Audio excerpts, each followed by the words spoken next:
आज चलते बनइबा परोटा। आपण मैंने कौन भावुं कि सिंपल परोटा, बिल्कुल भी नुह। आज आम बनइबा पनीर परोटा जोटा खाइबा को बहुत ही टेस्टी लगी था।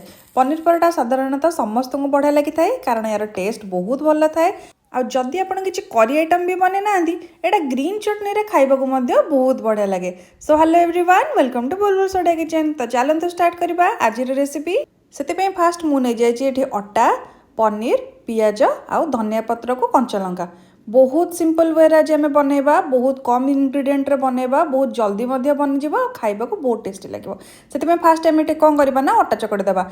तो फास्ट ये कौन करी ना अटा नहीं जाइए से आड कर देती गोटे चमच पाखापाखि कला जीरा, कसुरी मेथी पत्र किसी आड कर देती। देन स्वाद अनुसार लुण पकईकी आउ टिके भल माने खास्ता हम बोली 2-3 चमच तेल आड करिकी कौन करवा आग फास्ट माने हाथ में मिक्स करनबा। माने तेल को आउ से जो आम कला जीरा आउ कसुरी मेथी पत्र देले सबुड़ी को हाथ में एमती घसी घसी मिक्स करदबा जहाँद्वारा कि तेल अटारे बढ़िया भाव में मिक्स होपर कौन करवा ना अल्प अल्प पानी देकी बढ़िया भाव में अटा को चकटिकी गोटे सॉफ्ट डो रेडी करदबा। एटा बिल्कुल भी हार्ड करिवेनी जेमती पूरी पे हमर चकटा हुए ना डो हार्ड टिके सेमती करिवेनी, पूरा चकटिकी पूरा सॉफ्ट डो गोटे बनैकी रेडी करदेबे जहाँद्वारा कि हमर पनीर परोटाटा बहुत बढ़िया हम। तो आम कौन करवा ना अटाटा चकटिकी या रेस्ट पे छाड़देबा। ता भीतर आम कौन करवा मसला बनईदेबा। ये मुझे 2टा मीडियम साइजर पियाज को पूरा छोट छोट सैज आम काटि नबा कहीं परोटा बेलला बेले जो बड़ बड़ सैज आमर थी पियाज सी कौन करवा ना परोटा को बेलला बेले फटेदब। तो आम छोट छोट सैजर पियाज काटिदबा। ता सहित धनिया पत्र आउ 2टा कंचा लंका मुझे ताकू भी छोट छोट सैज रे काटि नबा। ये देखो मुझे पनीर नहीं, पनीर को एमती हाथ में गुंड कर दूसरी। आपड़ चाहिए ग्रेटर हेल्प रे पनीर को ग्रेट करेंगे। तो मुझे हाथ में मत इजी लगे। देन कौन करी ना हाथ में पनीर गुड़ाक भल भाव में एमती मैश कर देती। देन ए कौन करी गोटे चामच लंका गुंड, गोटे चामच जीरा पाउडर, गोटे चामच धनिया पाउडर आड कर देती, गोटे चामच चिकेन मसला।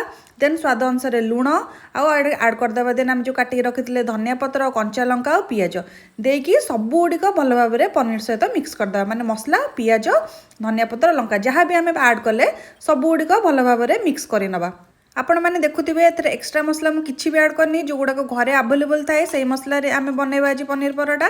तो ये देखो मसला आम रेडी गला। चलतु परोटा गुड़ी को भल भाव में बेली नबा। ये मुझे गुड़ा आनी ये मुझे कौन करना अटारे टिके डस्ट कर देती कर सारापर आम कौन करवा रुटी भाया आग फास्ट बेली नबा। आपड़ चाहिए कौन करवा ना जमी मंडा पिठा हुए ताकू पूरा देकी से भाया बेली पारे। किंतु एमतिया ट्रिक्रे आपड़ जब बेलिबे आपणकर परोटा बिल्कुल भी फाटबनी। आ पनीर मसलाटा पूरा चारिआडे परोटार स्प्रेड हो। एमती कौन हुए ना मझे मझे मझीटारे मसला रुहे नी साइड गुड़ाक मसला रुहे आ फाटी जाए सेमती बिल्कुल भी हेनी। आपड़ जब यही बेलिबे प्रोसेस रे आपणकर परोटा बिल्कुल भी फाटबनी आ मसला बढ़िया भाव में चारि पाखे स्प्रेड होकर रही।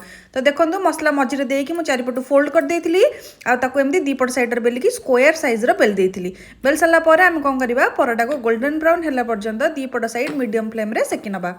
परोटा गुड़ी सेकिला बेले बिल्कुल भी हाई फ्लेम रे करवानी, हाई फ्लेम रे सेकिबानी, मीडियम फ्लेम रे ही आम सेकिबा। देन ये आड कर देती रिफाइंड ऑयल। आपन चाहिए बटर रे भी आपन बनै पारिबे, घिओ रे भी बनै पारिबे, बहुत बढ़िया लगिबो। तो मुझे ऑयल यूज करती। आपन किंतु बटर की घिओ रे भी जदी यूज करेंगे बहुत टेस्टी लगे। तो ये मुझे करी ऑयल रे दीपट साइड रे गोल्डन ब्राउन है पर्यंत भल भाव में सेकी सारापर ये देखो आमर पनीर परोटा पूरा रेडी। या आप ग्रीन चटनी सहित सर्व करूँ बढ़िया लगे। एमती करके मुझे कौन करना आ बाकी तक पनीर परोटा बनई देती। आपड़ यही प्रोसेस रे ही पनीर परोटा बनातु। आपणकर पनीर परोटा फास्ट अटेम्प्ट रे ही भल हम, बिल्कुल भी फाटबनी। आ टेस्ट तो आपड़ करके खाइले ही जानीपारे कि केते टेस्ट लगे। आपण यहाँ ग्रीन चटनी सहित एंजॉय करेंगे। आपको जदि ग्रीन चटनी रेसिपी दरकार आपण मते कमेंट सेक्शन में जाइए लिखि दिंतु ग्रीन चटनी। तो मुझे नेक्स्ट रेसिपी शेयर करदेवी, ग्रीन चटनी रेसिपी आपको शेयर करदेवी। आदि आज पनीर परोटार वीडियो आपको भल लगी थाए देन लाइक शेयर और सब्सक्राइब डेफिनेटली करदे। आदि आप भिडियोटी को यूट्यूब रे देखुंत तो सब्सक्राइब करदे। आदि फेसबुक रे देखुंत तो फॉलो डेफिनेटली करदे।